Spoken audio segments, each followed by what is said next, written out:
23 හැවිරිදි චරිත් දිල්ෂාන්. ඔහු අප්‍රේල් 28 වැනිදා ගම්පොළ ඉහළගම පිහිටි සිය නිවසට පැමිණ තිබුණේ 27 වැනිදා විශ්වවිද්‍යාලයේ පැවති අවුරුදු උත්සවය අවසන් වීමෙන් පසුවයි.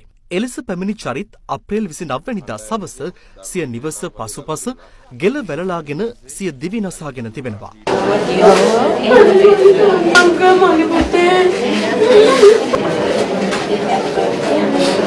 විශ්වවිද්‍යාලයේ අවුරුදු උත්සවයේදී ඔහුට දරාගත නොහැකි ලෙස නවකවාදයට මුහුණ දීමට සිදුවීම මෙම දිවි නසා ගැනීමට හේතු වූ බවට ඔහුගේ ඥාතීන් හා මිතුරන් චෝදනා කරනවා.